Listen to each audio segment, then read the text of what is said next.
آپ حل کی بات کیوں نہیں کرتے؟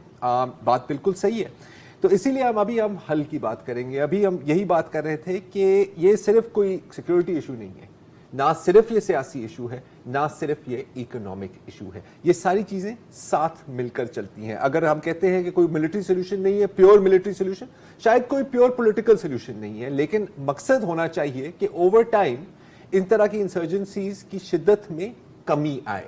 یہاں اس کا الٹا ہو رہا ہے. تو ہم نے دعوت دی آج رفیع اللہ کاکڑ صاحب کو، اور thank you very much Rafi for joining اس.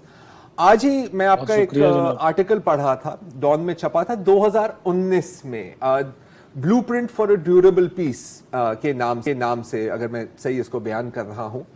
اور میں جب پڑھا تھا تو مجھے ایسے لگا تھا کہ یہ شاید آپ نے آج اور اس ان واقعات کے بعد آپ نے لکھا ہے، اور اس میں آپ نے ایک روڈ میپ پیش کیا ہے. میں چاہ رہا ہوں کہ ون بائی ون ہم ان پوائنٹس پر آئیں. آپ نے آغاز کیا تھا کہ بلوچ انسرجنس کو ریچ آؤٹ کیسے کیا جائے، لیکن اس سے پہلے میں ذرا فوکس کرنا چاہ رہا تھا ریسورسز کی جو آپ نے بات کی ہے. اور ابھی ہم یہی بات کر رہے تھے کہ جب تک آپ ایک عوام کو، ایک پاپولیشن کو ڈیولپمنٹ میں سٹیکس نہیں دیں گے، آپ ان کو آن بورڈ نہیں لیں گے، تو آپ بھول جائیں کہ انسرجنسی کی جو ریکروٹمنٹ ہے اور جو فوڈر ملتا ہے انہیں، وہ کبھی ختم ہوگا. تو میں چاہوں گا کہ آپ اس سے آغاز کریں رفیع صاحب. جی بہت شکریہ مجھے بلانے کے لیے. دیکھیں، پہلے تو میں سمجھتا ہوں حل سے پہلے مسئلے کی صحیح تشخیص بہت ضروری ہے. بالکل. اس وقت بلوچستان کے مسئلے کی جو ہماری تشخیص ہے، پہلے اس کو ٹھیک کرنے کی ضرورت ہے، اور اس میں 2 امپورٹنٹ پوائنٹس میں ہائی لائٹ کرنا چاہوں گا. سب سے پہلے تو یہ چیز ہمیں اب ریکگنائز کر لینی چاہیے کہ بلوچستان کا مسئلہ جو ہے وہ پرائمرلی ایک ہوم گرون مسئلہ ہے، ایک جنون گریونس ہے. اس گریونس کو ہمارے ہمسایہ ممالک یا ریجنل یا ایکسٹرا ریجنل پلیئرز ایکسپلائٹ کر رہے ہوں گے، بٹ یہ پرائمرلی ہمارا اندرونی مسئلہ ہے. سو دس از دا فرسٹ ریکگنیشن کہ اس کو.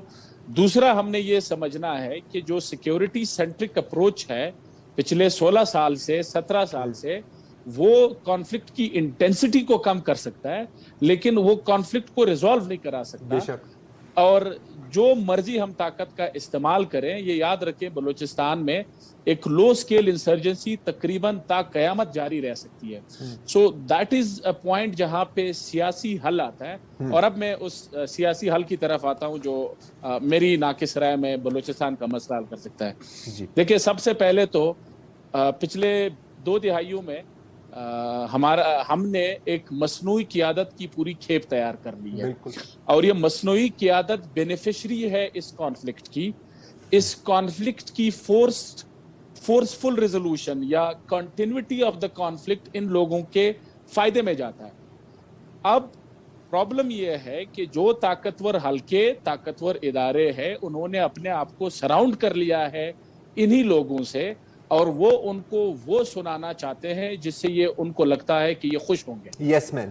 ایز اے ریزلٹ 2 نقصان یہ اپنے کر رہے ہیں.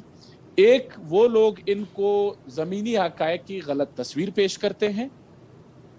دوسرا، چونکہ عام آدمی ریاست یا ریاستی اداروں کو ان لوگوں کے تھرو پہچانتا ہے، ایکسس کرتا ہے، تو ان کی لیجٹمیسی اور برانڈنگ جو ہے وہ بہت نیچے چلی جاتی ہے. ان کے لیے یہ ریاست پہلے تو بالکل جی ان کے لیے یہ لوگ ریاست. سو پہلے نیگوسیشن کرنا ہے، کریڈیبل لوگوں کو بااختیار بنائیں، ان کو آگے لائیں. یہ جو مصنوعی قیادت ہے یہ کبھی چاہتی ہی نہیں مسئلے کا سیاسی حل. تو آپ کو جنون لوگوں کو، پارلیمانی ہمارے پاس لوگ ہیں، ان کی کمیٹی بنائیں، ان کو بااختیار بنائیں، ان کو مینڈیٹ دے دے. اور وہ مینڈیٹ کن لائنز پہ؟ میرے خیال میں وہ آپ نے ایک بڑی اچھی بات کی کہ سٹیکس دے. سوال یہ کہ سٹیکس کیسے انشور کیا جائیں. سٹیکس یاد رکھیں، محروم طبقوں کی حقوق کا ایشو جو ہے وہ طاقتور کے ثوابدید پہ نہیں چھوڑا جا سکتا. یہ صرف سویٹ ٹاک سے نہیں ہوگا، یہ کاسمیٹک ڈیولپمنٹ پیکیجز سے نہیں ہوگا.